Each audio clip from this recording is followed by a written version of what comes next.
Happy Q&A Wednesday. What is flood insurance and why do I need it? Well, flooding can wreak major havoc on your homes and businesses, and most homeowners insurance policies are not covering flood insurance.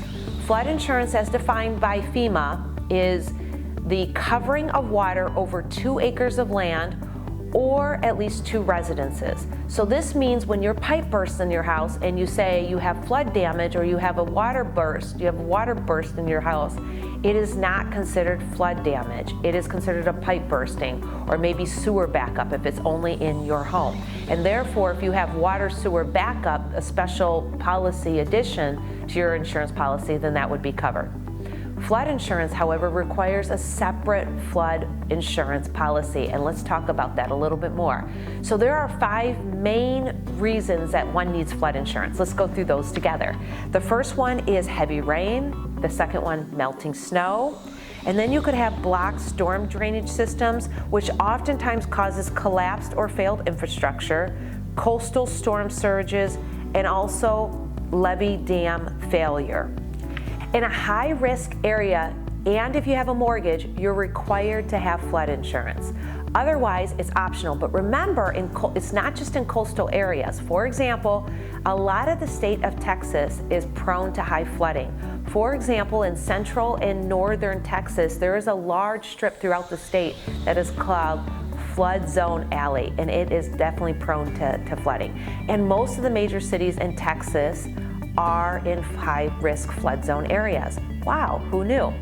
There are 2 ways you can buy flood insurance. One is through the National Flood Insurance Company, NFIP, and the other one is through private flood insurance agencies. However, if you are in a high-risk flood area, then you have to purchase it from the NFIP, which often has higher premiums, but that's the way that our country does it.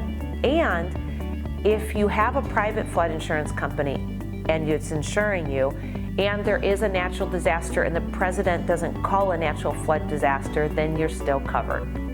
What you should know next is the coverages that are allowed with the National Flood Insurance Company. The NFIP will allow you coverages up to $250,000 for your dwelling and $100,000 for your contents. And if you have a business, it's $500,000 and $500,000 for contents as well.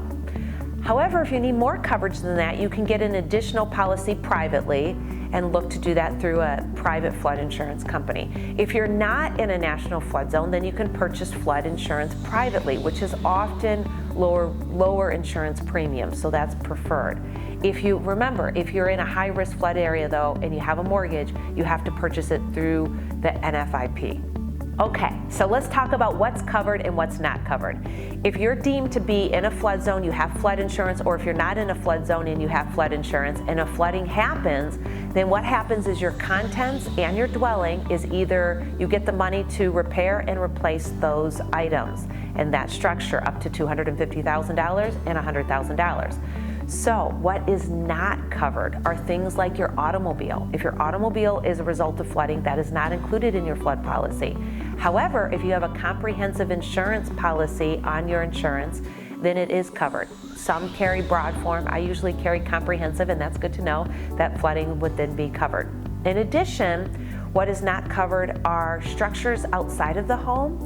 And so let's say that you have a pool or a deck or trees or bushes, well, septic system, all those things are not covered because they're outside of the structure. Good to know, right? So it might be a good idea to purchase an additional policy for that. The other thing is loss of use. So if you cannot live in your home, then you have to live somewhere else, and that is not covered by flood insurance. And finally, if you have mold, mildew, and other damage that could have been prevented by quickly handling those issues, then that is not covered either. So you can buy a policy and pay the annual premiums, and it just works just like any other insurance would. You have annual premiums based on risk of flooding. So there's low risk, moderate, medium, high, and if you're in a flood risk area, there's lettering that goes along with that with the FEMA maps.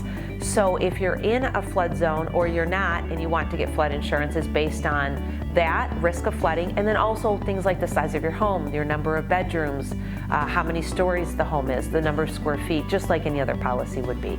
So if you're interested in flood insurance, the best thing for you to do is talk to an insurance professional who specializes or offers flood insurance. And then you can determine whether you are in a flood zone by FEMA maps, or if you're not and you want to look at private insurance. And there's ways that if you're in a flood zone and you do not want to be deemed in a flood zone, that you can get out of a flood zone by getting your property mapped and surveying. And I have a video that I've done in the past about that too. We'll link those two together.